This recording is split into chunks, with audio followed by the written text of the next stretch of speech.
Bonjour et Boker Tov, nous allons étudier aujourd'hui le Révi, la quatrième montée de Parashat Mishpatim, dans le cadre du Bet HaMidrash Hillel, Bet HaMidrash fondé à la mémoire du Rav Hillel Pevzner Zichrono Livracha. Notre étude commence au Perek Rav Bet, 22e chapitre du livre de Shemot, Pasuk Rav Zayin, verset 27.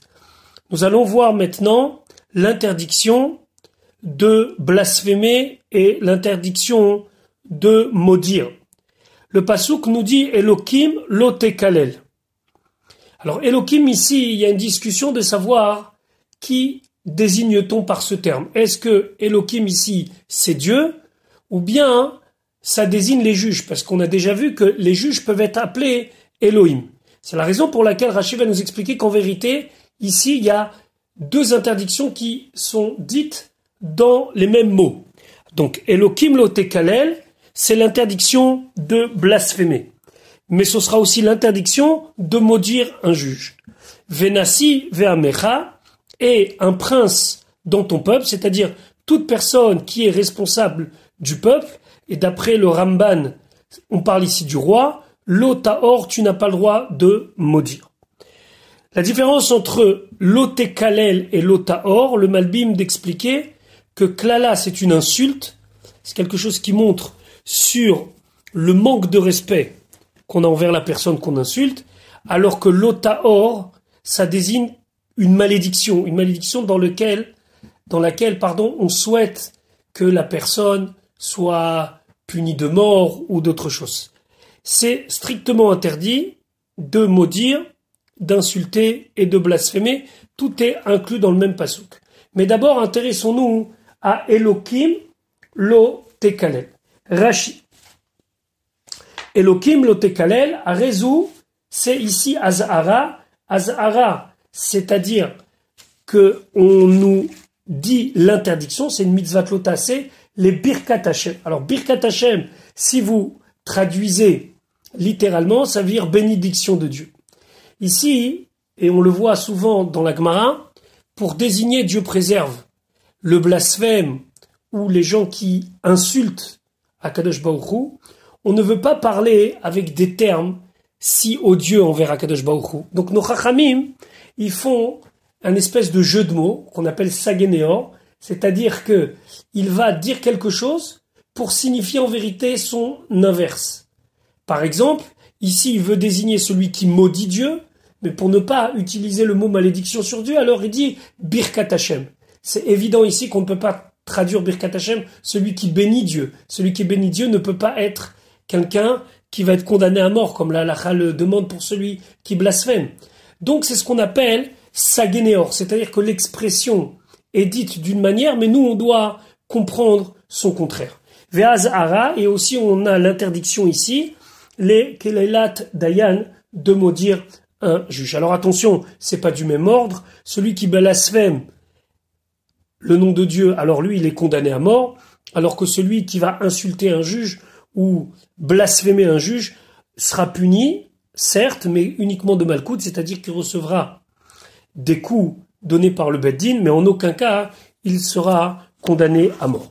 Dans le cas du roi, alors ça peut éventuellement expliquer le fait que tout est dans le même pasuk, puisque le roi, Venasi be'amecha l'otahor, si on parle ici du roi, il y a le crime de lèse-majesté, et le crime de lèse-majesté, lui, il est condamné à mort. Et donc ça pourrait expliquer la juxtaposition des deux sujets entre Elokim lo tekalel et Nasi ve'amecha l'otahor.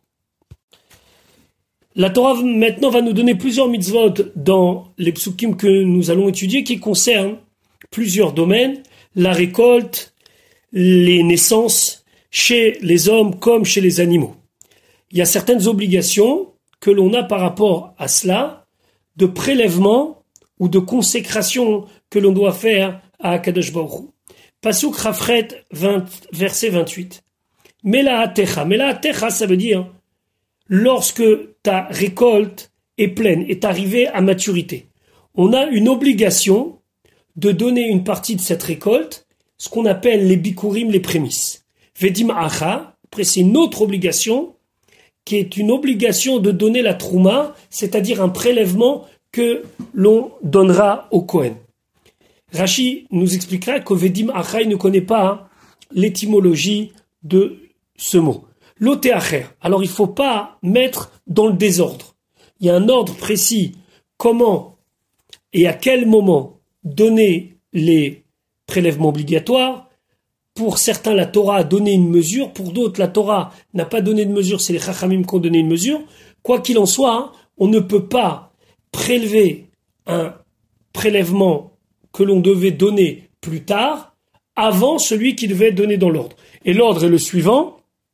Pour ce qui nous concerne ici, on ne peut pas donner la terouma avant d'avoir donné les bikurim, les prémices, et on ne peut pas donner le maaser, qui signifie 1/10 de notre récolte, avant la terouma. L'ordre, pour ce qui est d'ici, bikurim, terouma, maaser. On ne doit pas changer cet ordre-là, c'est ce que la Torah nous dit, loté acher.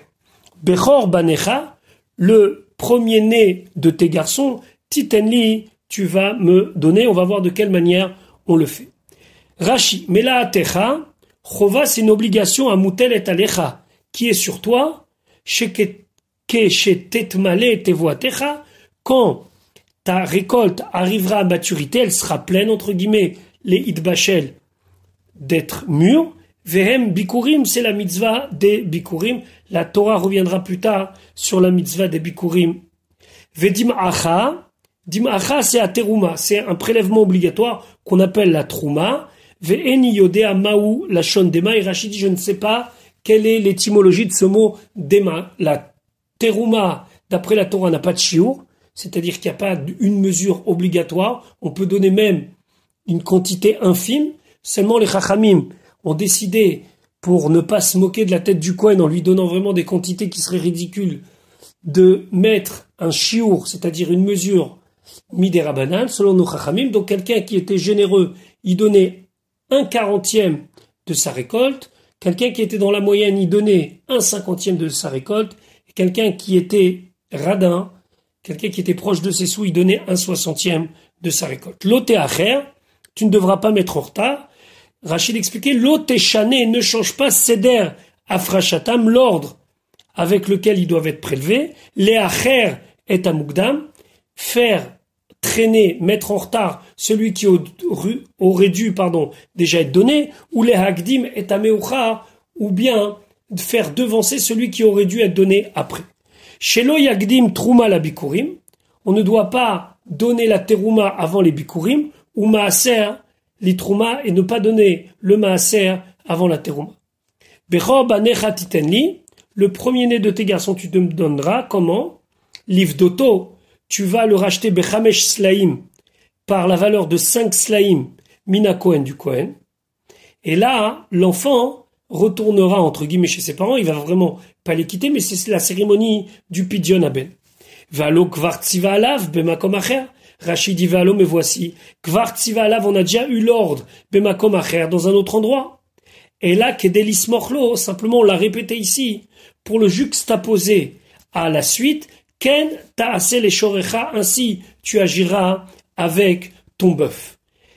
Pourquoi on a besoin de juxtaposer les deux sujets? Pour nous les comparer. Comment on nous les compare?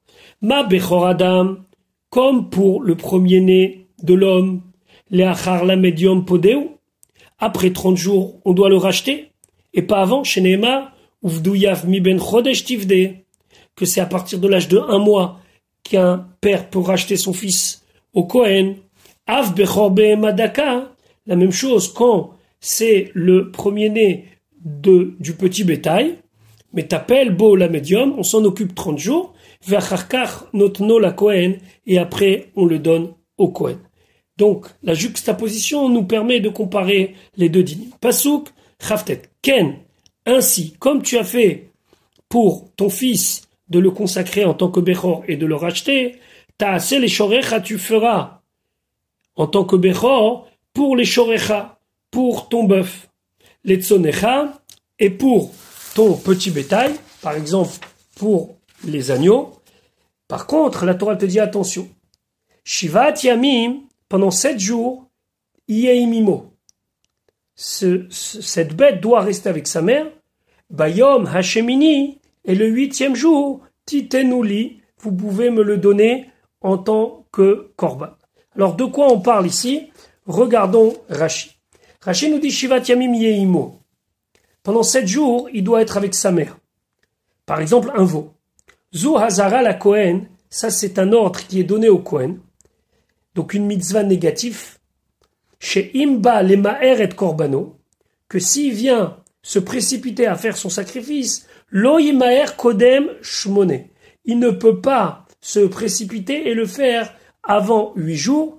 Les filles chez ou Mechoussar Zman, parce qu'à ce moment-là, il lui manque à la bête les 8 jours où il a été avec sa mère, et c'est un korban qui n'est pas apte à être sacrifié. C'est ce qu'on appelle Mechoussar Zman. Il lui manque l'âge requis pour être sacrifié. Bayom Hashemini Tetinuli, Yachol Yechova. Est-ce que c'est possible de dire que c'est une obligation, les beaux Bayom, le jour même? Nehemar Kan Shemini, ici on a dit 8e. Nehemar Lealan, et on va dire plus tard, Umeyom Hashemini Vahala, que c'est à partir du 8e jour, et à la suite, Yeratse, le korban il sera accepté. Ma Shemini Ha'amur Lealan, comme le Shemini qu'on a dit plus tard, les Archir Mishemini ou Alan, c'est pour nous dire que c'est à partir de 8 jours et plus que l'on peut le sacrifier. Av, Shemini et Amurkan, la même chose. Le 8 qui est dit ici, c'est pas obligatoirement le 8e jour tu dois le sacrifier, mais ça veut dire qu'à partir du 8e jour, il est apte, les Archir, il est apte, Meshamini ou Alan, depuis le 8e jour et à la suite. Et comme ça il faut entendre et comprendre le pasuk, ou vayom hashemini, le 8e jour, atarashai litenoli, tu peux me le donner. Pasuk lamed, nous allons parler maintenant un petit peu de kashrut. Ve'anche kodesh, et des gens saints, tiyundi, vous serez pour moi. Par quoi ça doit s'exprimer? Par la manière dont une personne va manger.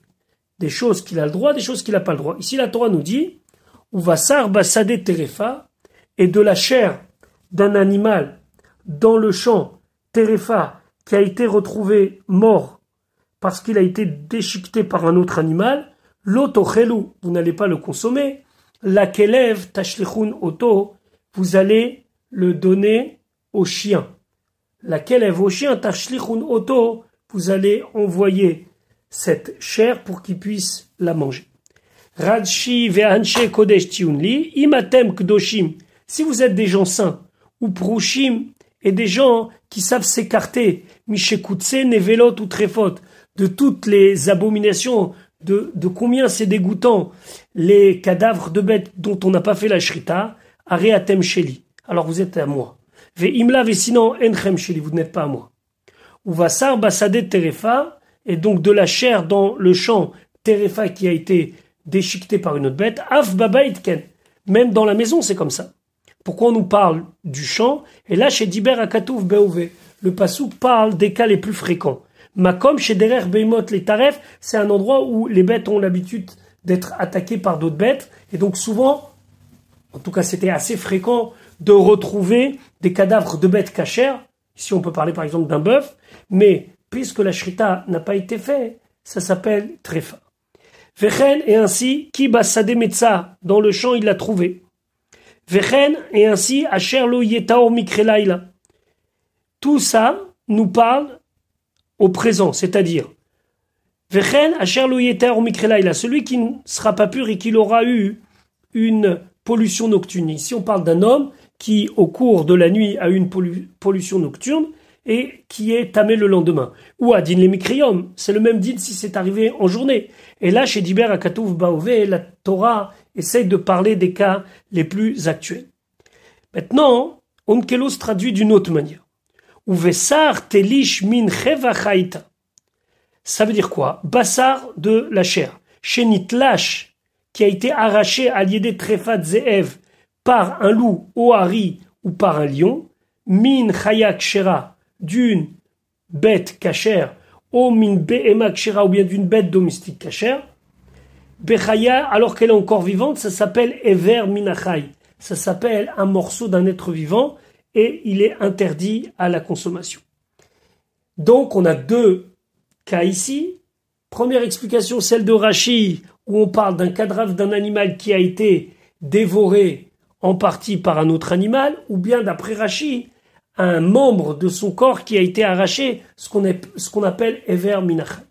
La Kelev Tashlichunoto, au chien vous l'enverrez, Af ou ka Kelev. Alors même lui est comme le Kelev, au Eno et la Kelev Temashmao. Qu'est-ce qu'il veut dire ici Rashi? Est-ce que lui, sans désigner qui est lui, ça veut dire, est-ce que je peux donner à n'importe qui mange pas kasher, c'est-à-dire des non-juifs, et que lorsque la Torah nous parle du chien, c'est pas obligatoirement qu'on doit donner au chien, et par exemple, j'ai le droit de vendre cette viande, ou bien je dois absolument la donner au chien. Talmud Lomar, la Torah te dit, bénévéla, hein, concernant le cadavre d'une bête dont la shrita n'est pas cachère, au machor lanochi, on peut le vendre à quelqu'un qui n'est pas soumis aux lois de cacheroute.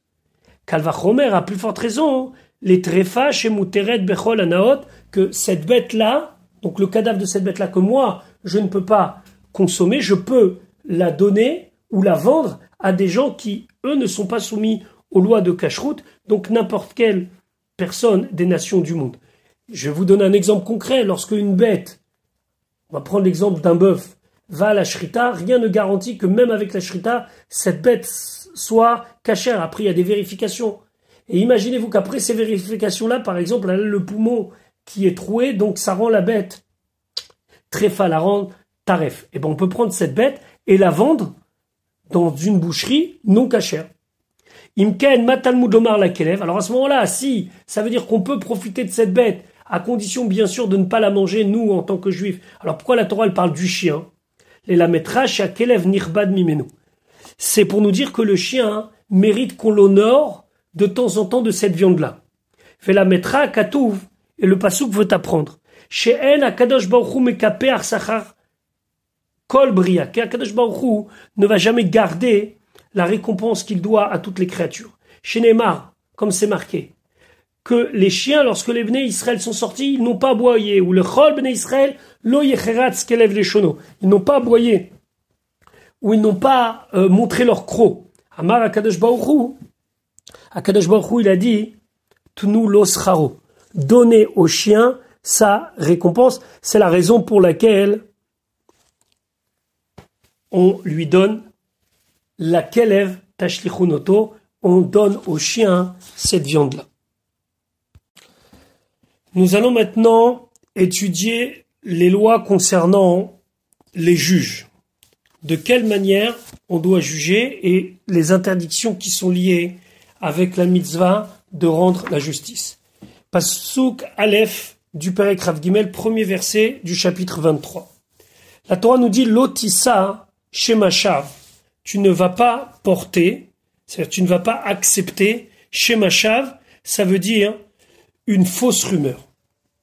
Al tachet yadecha, ne mets pas ta main im racha, avec un méchant, liot et ramas, d'être un faux témoin. Donc ici, nous allons voir ce que Rashi nous dit concernant l'interdiction d'entendre et d'accepter un faux témoignage. Rashi, lotissa shemashav. Ici, ça ne veut pas dire qu'on n'a pas le droit de prononcer, de dire une fausse rumeur, mais Rashi nous invite, ketargumo, de regarder la traduction en araméen. Lo tekabel shema dishkar. N'accepte pas une fausse rumeur. Azahara la mekabel. Donc c'est une interdiction à celui qui accepte et qui croit la shonara, de la médisance, ou la dayan, et au dayan, chez lo ishma divrei baaldin, qui n'écoute pas les paroles d'un des protagonistes, ad sheyavo baaldin chavero, jusqu'à que l'autre protagoniste soit là. Donc ici, on a l'interdiction du lashon hara.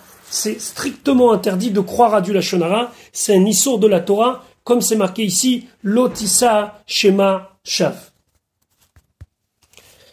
Rachid continue, al tachet yadecha im racha, ne mets pas ta main avec le racha, d'être un faux témoin, liot et ramas, atoen et ravero, celui qui va réclamer à son prochain tviat sheker, une réclamation fausse, chez taftiche ou lioto et ramas, et tu lui promets d'être avec lui dans ce sale coup, entre guillemets, et d'être faux témoin.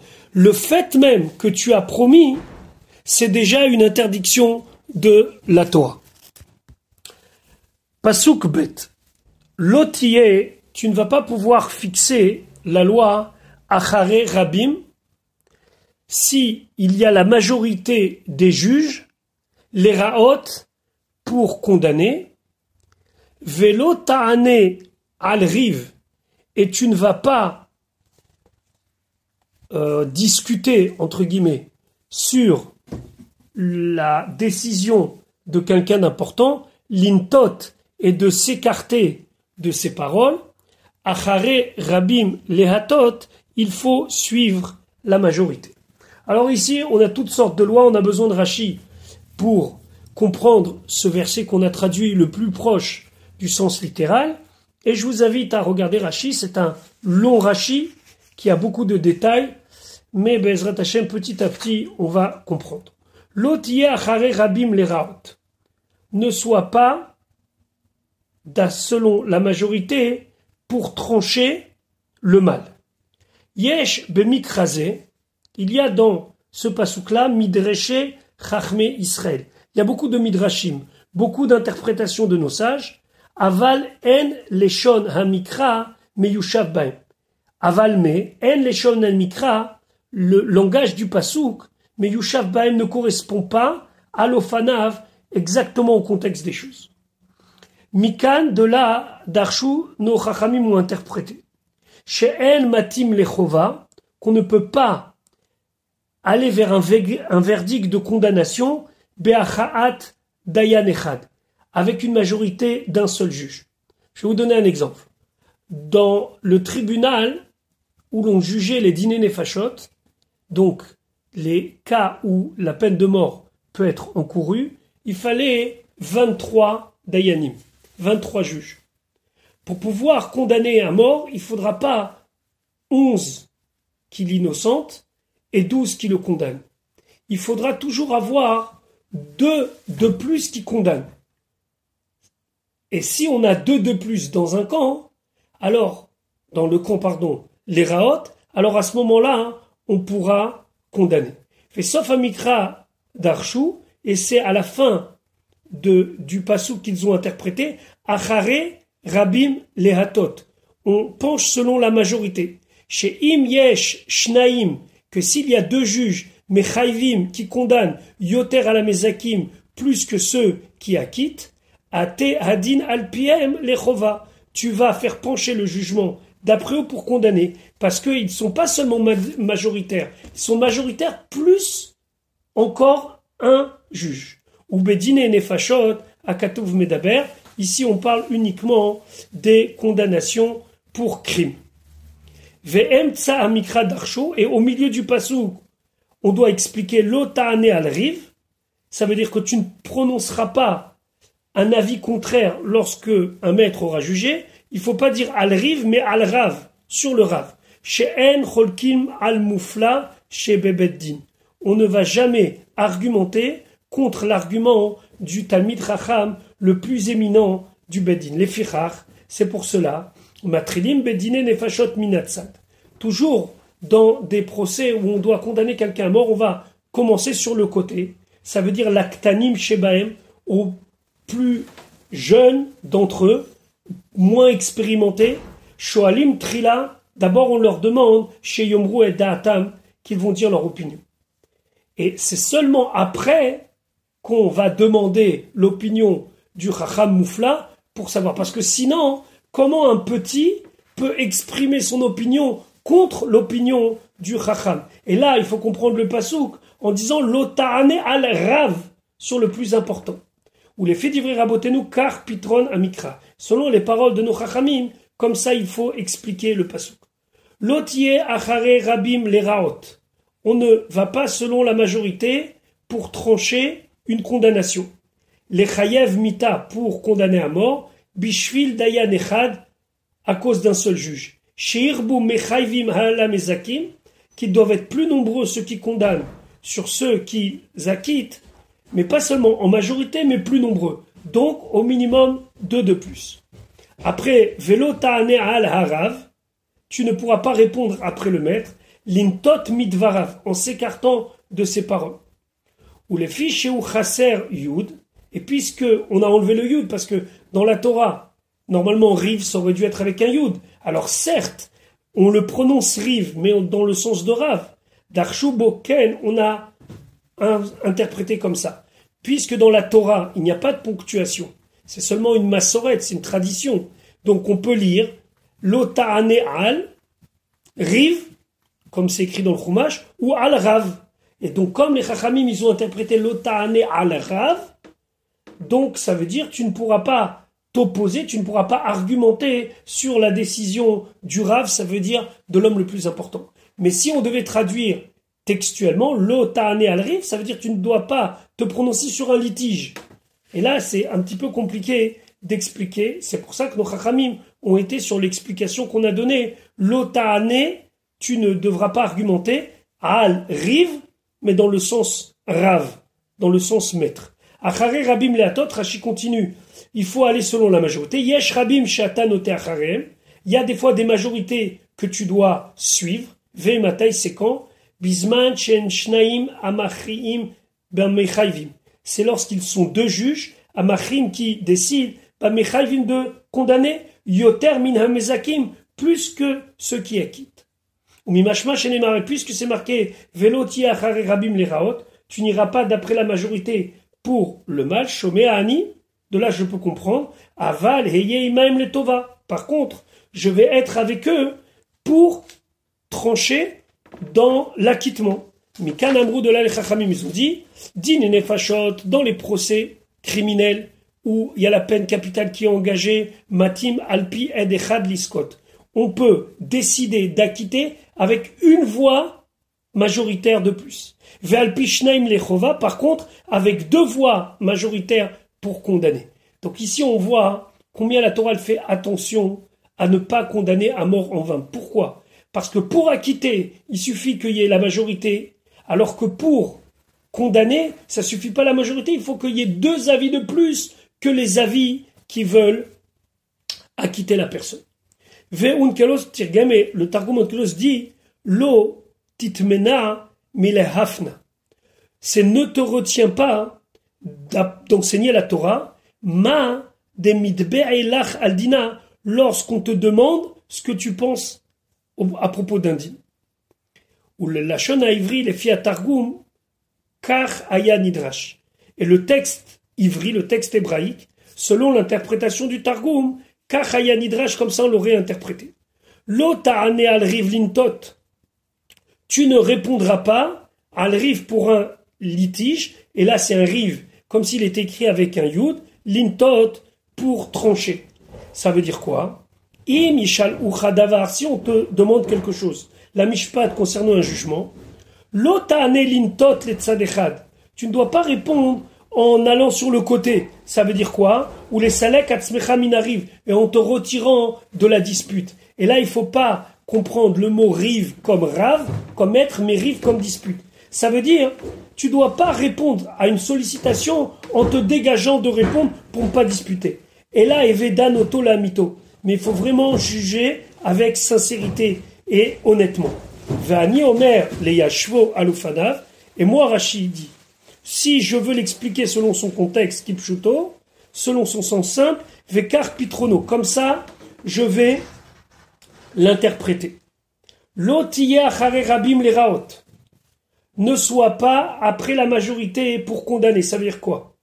Im raïta rechaim. Si tu vois que tu as des mécréants, Matim Mishpat, qui sont en train de dévier de la justice, l'Otomar ne dit pas Oil verabim em, puisqu'ils sont si nombreux, ineni noté acharem, je vais suivre leur opinion. Ne jamais suivre, même si c'est la majorité, les gens qui ne sont pas honnêtes. Velo ta'ane al riv lintot, tu ne te disputeras pas. I mishalcha hanadon al oto amishpat. Si on va te demander à l'oto amishpat à propos de ce jugement, al ta'ane ou al riv, ne réponds pas à propos de cette dispute, d'avar à noter otam rabim. Une opinion qui va suivre la majorité qui sont des mécréants. Au contraire, les atot et amishpat mamito. Tu ne dois pas faire en sorte qu'on va dévier de la vérité. Et là, et mort et amishpat, dit la loi kacher ou comme c'est. Vekolar yetaloui betsavar arabim. Vekolar, et la corde, ça veut dire la responsabilité de ce faux jugement, yetaloui sera pendu betsavar arabim au cou des juges mécréants et majoritaires. Donc on a vu ici 3 manières d'expliquer ce pasouk. La première manière de Rashi, la manière de Onkelos et la deuxième manière de Rashi. Alors la première, il nous a prévenu que c'était une interprétation midrashique, puisque le mot rive, on le lit rave, et donc c'est ce qu'on a expliqué de ne pas contredire l'opinion du chacham le plus moufla, le plus important. On a vu Onkelos qui dit tu ne dois pas t'empêcher de rendre justice, et on a vu l'explication de Rashi, on ne doit pas suivre la majorité quand on voit que la majorité s'éloigne de la vérité. Pasuk Gimel, Vedal et un pauvre, l'otedar berivo. Tu ne vas pas le favoriser berivo, avec un yud cette fois-ci, dans sa dispute. Parce qu'on pourrait dire, ah bon c'est un pauvre, je vais lui donner quand même un petit coup de main. Non, ça aussi c'est dévier de la vérité. Rachid dit l'otedar, l'otachalok lokavod, ne lui accorde pas d'honneur, les akotobadin, en l'acquittant dans le jugement, Velomar, et de dire, ah, le pauvre, Dalou, c'est un pauvre, Hazakenu, je vais l'acquitter, Vachbedeneu, et je vais l'honorer. Non, non, non, rendre la justice, c'est même quand la justice est contre le pauvre. Nous allons voir maintenant la mitzvah de Hashavat Aveda, ramener un objet perdu. Pasuk Dalet, Kitivga, lorsque tu rencontreras Shor, le bœuf Oifra de ton ennemi. O Chamoro, ou bien son âne Toé, qui visiblement sont perdus. Achev Teshivenulo, tu dois lui ramener. Et lorsque la Torah dit Achev Teshivenulo, c'est autant de fois que nécessaire. Même si c'est une tête en l'air et que plusieurs fois il perd, toi tu as la mitzvah de lui ramener les choses qu'il a perdues. La question qui saute aux yeux, pourquoi parle-t-on d'un ennemi? Un des commentateurs dit, ça c'est pour nous apprendre qu'il faut savoir travailler ses midotes. Travailler ses traits de caractère. Ici, on a de la rancœur. Ici, on a de la haine. On voit son objet qui est perdu. On pourrait très bien dire, ça ne me regarde pas. Je vais quand même pas en plus lui ramener son objet perdu, son animal. Non, la Torah te dit, tu devras le ramener même si c'est ton ennemi. Pasuk, qui tirait lorsque tu verras Chamor Sonacha, l'âne de celui que tu haïs, Rovetz Tachat Masao, ployant sous sa charge. Vechadalta me Azovlo, est-ce que tu vas te retenir de l'aider? Azov ta Azov imo, tu vas aller et l'aider. Déjà, Rashi va s'intéresser au mot qui. On sait très bien que le mot qui dans la Torah peut être interprété de 4 manières. Alors Rashi nous dit, Are ki me shamesh lachon dilma. Ici, le mot qui doit être utilisé dans le sens peut-être.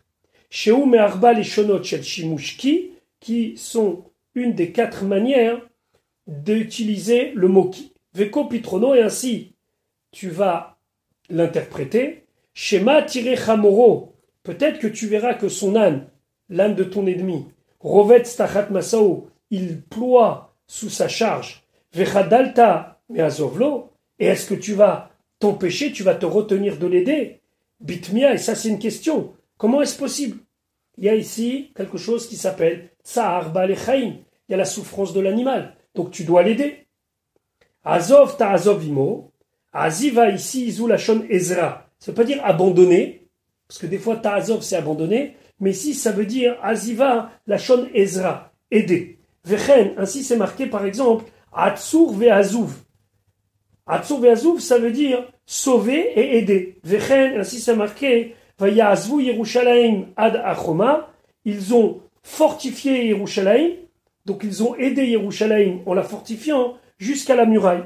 Miloua Afar, ils l'ont rempli de terre. La Azor pour aider, ou les Sayar, et pour renforcer, être Chosek Achoma, la puissance, la force de la muraille. Kayot Sebo, ainsi c'est marqué, Kitomar Bilvavecha, si tu te dis dans ton cœur, Rabim Hagoim Haele Mimeni, les nations sont plus importantes que moi, à Israël.